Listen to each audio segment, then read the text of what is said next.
Здравия всем слушателям, подписчикам моего канала. В этом видео хотел бы поднять тему того, что забытые технологии прошлого – это наше настоящее. Потому что вот вам как пример. Слева фотография одной из австралийской газеты 1963 года. И нам показывают, как будут в будущем выглядеть наши мобильные телефоны. Справа второй плакат тоже 60-х годов показывает нам возможности видеосвязи через Skype. А тот Skype, который в наше время фактически уже умер, и все эти системы связи называются по-другому. При этом первый телефон с видеосвязью выпускался еще в 1964 году, а первый мобильный телефон в СССР, например, появился еще в 1959 году. Кстати, все эти видео есть у меня в Телеграме, переходите, смотрите. Там же в СССР проводились эксперименты и по видеосвязи при помощи телефонов и телевизоров. То есть все эти технологии были известны давно, просто некоторые силы запрещали их внедрение, ждали определенного момента. И тут по египетской фреске уже без слов понятно, что эти силы контролируют человечество, дают ему определенное развитие, а потом полностью его обнуляют. И поэтому нам и нужен подобный видео, чтобы, перефразируя Толстого, понять, что сила зла держится на невежестве народа. И оно знает это, поэтому всегда будет бороться против просвещения. Пора нам это понять, и самим заняться просвещением. Виртуальный ассистент – это ведь примета нашего времени. То есть впервые вроде бы он появился в 2010 году, потом пошли его аналоги, известные нам Алиса, Маруся. То есть это голосовые помощники, то есть развитие концепции виртуального ассистента и идея персонального искусственного интеллекта. То есть это 21 век. Нет, это 13 век. Потому что известна живая голова Альберта Великого. То есть он создал голову, которая могла говорить, отвечать на вопросы и даже предсказывать будущее. То есть технология, превышающая даже наше время. Но однажды эта говорящая голова так разозлила его ученика, Фому Аквинского, что он ее просто разбил. Если почитать его работы, то где же он взял эту технологию? Не сам же он ее придумал. Оказывается, взял он ее в Индии. Тоже из Индии есть у нас информация, что в 1027 году нашей эры рабочие копали колодец в штате Раджастан и на глубине 10 метров откопали металлический ящик. Открыли, а там эта голова металлическая. Написано «Барбарик». То есть это говорящая голова робота. Вот вам откуда пришли эти технологии. Откопали, снова внедрили. То есть известно об этом в мире? Известно. То есть роботы были фактически на всем обозримом историческом прошлом. А как насчет беспилотных летательных аппаратов? Ведь это признак нашего времени. Но напрягает то, что некоторые из них называют уже сказочными персонажами. А раз дело дошло до сказочных персонажей, значит, скорее всего, подобные аппараты были в прошлом. Может, они и называли сказочно. Потому что сказ – это повествование о событиях. Вот перед вами слева зарисовки Леонардо да Винчи. А справа как раз от него восстановленная модель, которую сделал Ломоносов. То есть прообразы современных беспилотников. Плюс у нас есть данные про Якова Брюса. Это видный государственный деятель и ученый времен Петра I. И он работал в Сухаревской башне. Он работал там над созданием летательных машин. Свидетели утверждали, что из башни вылетали 3 железных чудовища с человеческими головами. Говорят, что чертежи, схемы сохранились. Они действительно напоминают современные самолеты и механические роботы. Вот это справа Сухаревская башня. Какие самолеты с нее можно выпускать? Только беспилотники. Только беспилотники. Причем в сталинское время ее разобрали по кирпичику. Искали что-то. Нашли или нет, вопрос открыт. Сам факт, что подобные технологии искусственного интеллекта, роботов, беспилотников, они в древности присутствуют. Да, они не получили, может, широкого распространения, но правящие элиты о них знали и запрещали их внедрение. Если вспомнить того же Леонардо да Винчи, то в чем его уникальность? Оказывается, если посмотреть на Мону Лизу, то ее никто не рисовал. То есть, ее такое ощущение, что просто распечатали. Потому что мазок, так называемый, он длиной в 1 микрометр. Как раз диаметр человеческого волоса 80 микрометров. То есть, так называемые мазки в 80 раз тоньше, чем диаметр человеческого волоса. И так было сделано 30 слоев краски. То есть, такое ощущение, что ее просто распечатали на цветном лазерном принтере. Ну, какой цветной лазерный принтер в то время? Не знаю какой, но вот если почитать архивы самого Леонардо да Винчи, это как раз конец 15-го, начало 16 века, он там пишет про мобильные телефоны, как люди будут разговаривать друг с другом из разных стран, будут ходить и не двигаться, будут говорить с тем, кого не видеть, слышать, кого как бы от них очень далеко. То есть он описывает сотовый телефон, искусственный интеллект, виртуальную реальность. Также он пишет о великих строениях, которые будут разрушены по причине огня. От пушечного огня, взрывов. То есть он описывает оружие массового поражения, фактически атомный взрыв. И я напоминаю, это 15-16 века. Но, а возможно ли такое в то время? Вот, например, чем обладала монгольская армия в 13-14 веке. Бомбы, падающие с небес, сила 10 тысяч врагов. Магическая шаровая молния, сжигающая врагов и застилающая взор. То есть все эти заряды были на службе монгольской армии еще в 13-14 веке. Но для того, чтобы поразить 10 тысяч врагов, которые пускай даже будут стоять очень плотно друг к другу, нужна площадь поражения, которая сравнима с современным комплексом Искандер. То есть это примерно 15 тысяч метров квадратных или около 2 футбольных полей. Плюс в тех же древних трактатах монголы, оказывается, обладали ракетами, пушками, ручными огнеметами. Они еще и мореплаватели были прекрасные. То есть как-то не вяжется это с образом дикого кочевника. Притом в подтверждение этого мы имеем как бы книги по древней артиллерии, которые находят. Слева, например, космическая рукопись из Сибью, Румыния. Она была создана в 16 веке. И мы там видим 2- и 3-ступенчатые ракеты. Плюс идет там описание полета в космос. Опять же при помощи ракет. Справа тоже наставление по артиллерийскому искусству 1556 года. И что мы там видим? Крупные ракеты большого калибра. Разные заряды непонятные. То есть, возможно ли было это в прошлом? Ну, вполне. Да, может на другом технологическом уровне, но возможно. Для примера, слева грибовидное облако 15-мегатонного взрыва, который был проведен 1 марта 1954 года. Обратите внимание на множественные кольца конденсации. Вот синенькие стрелочки показывают.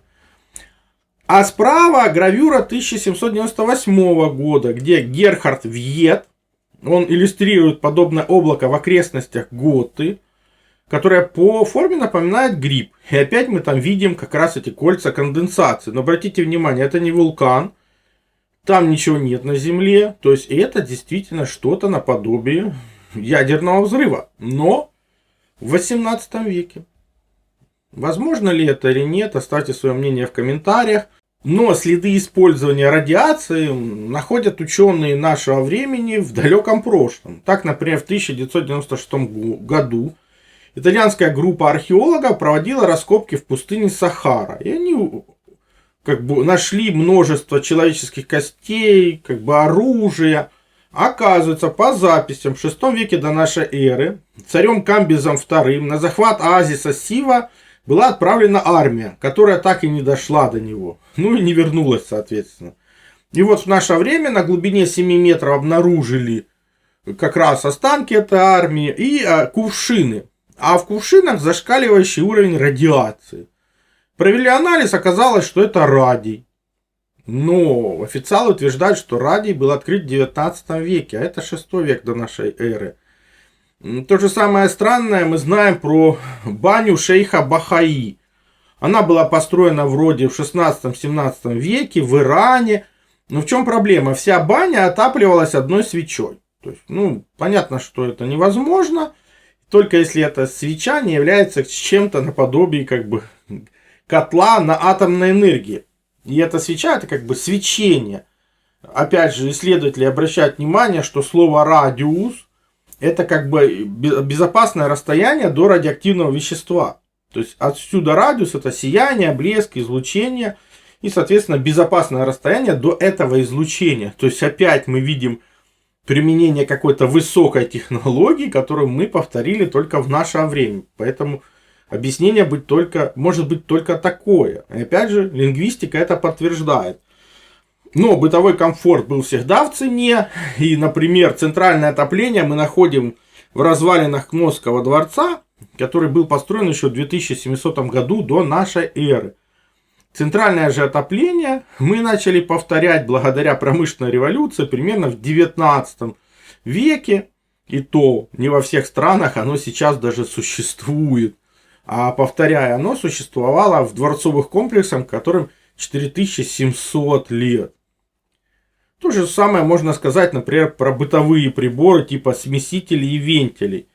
Исследователи обращают внимание, что смесители вроде как появились в 13 веке. Более-менее нормальные вентили в 18. Но при раскопках Помпеи были найдены эти же устройства, которые использовались еще с 1 века нашей эры. Либо Помпеи погибли в другое время. Не в 1 там веке, а, например, в 15 или 16. Есть и такие варианты, то есть искажение времени, как бы катастроф цивилизации. Если вспомнить про тот же Рим, мы там находим современные оптические технологии. То есть то, что мы называем как голограммы, это как бы технология 20 века. Оказывается, нет. Слева голографическое кольцо, которому 2000 лет. Оно как бы создано в 1 веке нашей эры. Если его повернуть, то лицо как бы юноши превращается в лицо его матери. То есть как бы она живет своим сыном, который умер в 18 лет. И вот это кольцо как бы ей на память, но этому кольцу 2000 лет, а оно голографическое. То есть может ли такое быть? Может, если постоянно повторяются технологии. Тоже можно сказать про нанотехнологии, то есть использование веществ размером от 1 до 100 нанометров, как бы эта технология начала внедряться в конце 20 века, но изделия на основе нанотехнологий мы находим в прошлом. Перед вами 4 век нашей эры, кубок Ликурга. Он меняет цвет в зависимости от падения солнечного света. А что ему в этом помогает? Дело в том, что там есть определенное соотношение частичек золота и серебра, и размером они имеют примерно 70 нанометров. И содержатся в соотношении 3 к 7. То есть нанотехнология древности позволяет создавать уникальные эффекты. В 4 веке до нашей эры древнейшие мастера делали напыление оксидов на металл на стекле. То есть это доказывает как раз слева найдены древние талисманы Кирчи. При том, что они могли их еще сверлить. Для стекла размером 1 или 1,5 сантиметра это вообще уникальная как бы работа просверлить такое стекло, не разбив его. Притом отдельная сенсация – иризированное напыление. То есть иризация была поставлена на поток в промышленности только в 20 веке. При этом древние мастера в 4 веке до нашей эры прекрасно это делали и не заморачивались. То же самое можно найти по математическим выкладкам. То есть математика это не примета нашего времени. Перед нами учебник по математике возрастом 4000 лет. То есть там арифметика, геометрия. Там есть все формулы для нахождения объема куба, расчета площади треугольника, окружности, то есть способы вычисления наклона пирамид. Да, это документ родом из Египта, но фактически там есть данные, грубо говоря, доступные нашей цивилизации, они их прекрасно знали. Так что нельзя сказать, что древние цивилизации были какими-то глупыми. Они, как и наша цивилизация, доходили до определенного уровня, и получали обнуление от определенных сил. Поэтому, например, в наше время происходят такие чудеса, когда спутники Марса официально считаются открытыми в 1877 году астрономом Холлом. До этого, говорят, не существовало мощных телескопов. Зато о спутнике Марса мы встречаем сведения в толковом словаре Сабы Арбелиана, 15 век. И он практически, очень близок к современным нашим данным. То же самое мы читали в «Путешествиях Гулливера», где 2 спутника Марса упоминаются за 150 лет до их открытия. Вот откуда они данные такие имели? От предыдущих высокоразвитых цивилизаций, которые погибли, какие-то осколки информации от них остались. И то же самое можно сказать о современной религии под названием «Плоская Земля», потому что плоское представление о строении Земли присутствует в космологии многих культур в древности, например, египтян, вавилонян, индуизма, иудаизма, буддизме и так далее и тому подобное. Проблема только в чем? Проблема в том, что, как я рассказывал в видео про строение Земли, это не строение Земли. Это восприятие базовой психикой человека всего окружающего мира. А строение Земли давно открыла наука, это геоид.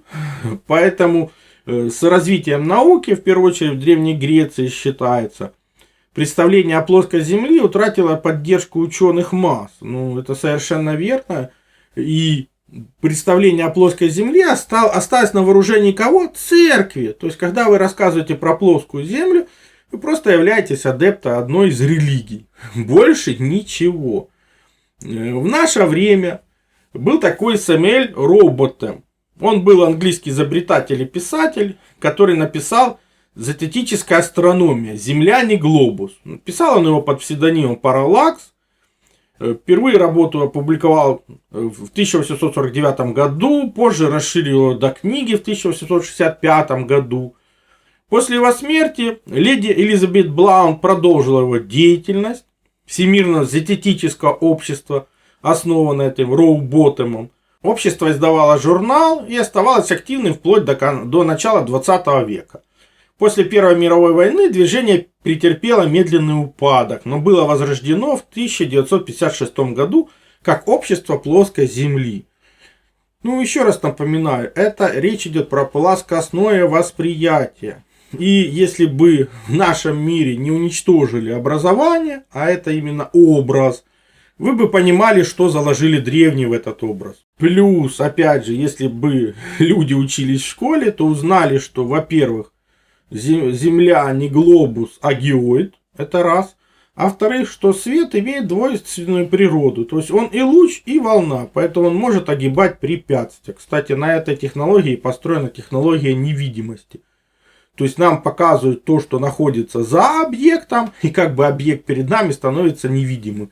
Именно потому, что либо его эти солнечные лучи огибают, либо транслируют то, что находится за ним. Поэтому если просто учиться в школе, понимать, что такое образование, что такое образы, тогда и станет понятно, что нам хотели донести прошлые цивилизации. Но опять же мы видим повторение одного и того же, мягко говоря, с нарушенным пониманием, о чем идет речь. Тот, кто не понял свое прошлое, вынужден пережить его снова и снова. Поэтому нужно изучать прошлое, понимать прошлое, брать из прошлого лучшее, понимать ошибки, которые были допущены в прошлом, жить настоящим и строить лучшее будущее. Иначе эти силы зла не дадут нам выйти из этого порочного круга. А нам нужна спираль развития, когда мы постоянно развиваясь, поднимаемся все больше на новый и новый уровень. Сейчас же мы доходим до определенного уровня и нас опускают снова на базовый уровень каменного века. И так продолжается снова и снова. И только просвещение может это изменить. Помните, повторение мать учения, но информация с первого раза никогда не усваивается. Смотрите видео столько раз, сколько нужно. Все ссылки на использованные материалы в описании под видео. Кнопочку еще нажмите, все откроется. Либо смотрите в конечных заставках к видео. Не превращайтесь в четвертую обезьяну нашего времени, которая просто уткнулась в гаджет, ничего не видит и ничего не слышит. Напишите свой комментарий, поставьте лайк, подпишитесь на канал, поделитесь видео в социальных сетях.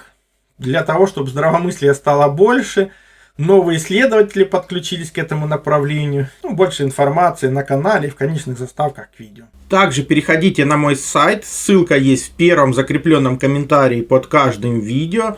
Там размещены мои статьи, в том числе и запрещенные на других платформах. Плюс там же существует и магазин. Магазин существует для тех, кто хочет и может поддержать мою деятельность, для того, чтобы я ее и продолжал. Я же смогу вам содействовать в том, чтобы вы узнали свое предназначение по дате рождения, либо освоили силу живой воды, проводили измерения, которые помогут понимать, что вы едите, что пьете. Плюс получили лучшие натуральные витамины, именно Иван-чай. Плюс, опять же, сила живой воды – это водород и озон. Именно эти две структуры воды помогают нам сохранить здоровье и вылечиться от любых болезней, потому что они универсальны, подходят как одному человеку, как и всем членам семьи. И один раз купленные не требуют других расходников. Плюс, например, детектор электромагнитного излучения. Мы все живем в городах, а там огромное количество электромагнитных полей, и имея эти простые измерительные приборы, вы сможете не попадать под их влияние, а значит будете меньше болеть и дольше просто проживете без лекарств. Друзья, вы помните тот наглядный пример с кровью, как синтезит буквально за час разгруппировал эритроциты, восстанавливая нормальный процесс переноса кислорода. У меня возникает вопрос, что именно происходит на клеточном уровне, чтобы дать такой быстрый системный эффект. Ответ пришел из авторитетной международной лаборатории MacroLife Biotech Германия. Они провели исследования не на крови, а на генах наших иммунных клеток. Как оказалось, синтезит включает гены защиты сосудов от окислительного стресса, который повреждает стенки сосудов и ведет к атеросклерозу, переключает иммунитет на восстановление, усиливает гены, которые гасят хроническое воспаление, ту самую тихую угрозу для сердца и мозга. Клетки начинают работать в режиме ремонта, а не атаки. Влияет это все на гены долголетия. Это объясняет, почему эффект на кровь не случайность, а следствие глубокой клеточной регуляции.